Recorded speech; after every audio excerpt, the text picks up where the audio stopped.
નવરાત્રીમાં ખેલૈયાઓની મજા બગાડશે વરસાદ. હવામાન નિષ્ણાત અંબાલાલ પટેલે આગાહી કરી છે. નવરાત્રી દરમિયાન વરસાદ પડી શકે છે. નવરાત્રીમાં હળવાથી ભારે વરસાદના ઝાપટા પડી શકે છે. શિયાળામાં પણ રાજ્યમાં કમોસમી વરસાદ થવાની શક્યતા છે.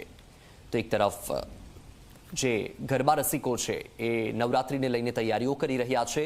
ત્યાં નવરાત્રીને લઈને આ મોટી આગાહી સામે આવી છે. નવરાત્રીમાં વરસાદ ખેલૈયાઓની મજા બગાડી શકે છે. હવામાન નિષ્ણાંત અંબાલાલ પટેલે આગાહી કરી છે.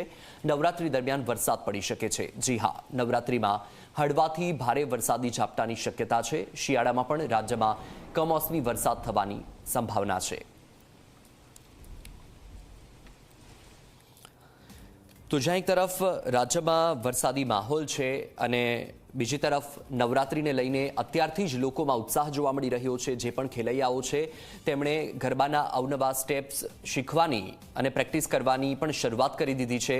ત્યારે હવે ગરબાને લઈને, નવરાત્રીને લઈને આ મોટી આગાહી કરી છે આગાહીકાર અંબાલાલ પટેલે કે નવરાત્રીમાં વરસાદ પડી શકે છે.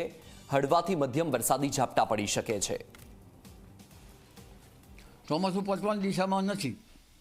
હજુ સપ્ટેમ્બર અને ઓક્ટોબરમાં પણ વરસાદ થવાની શક્યતા રહેશે.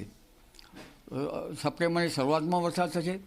23 સપ્ટેમ્બર પછી ઘણા ભાગમાં ભારે વરસાદ થવાની શક્યતા રહેશે.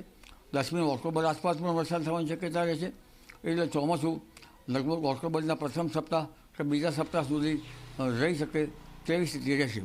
નર્મદ તારીખ 10મી ઓક્ટોબર આસપાસ આ વરસાદની સક્રિયતા જોતાં નવરાત્રિના ભાગોમાં પણ વરસાદ આવી શકવાની શક્યતા ગણી શકાય.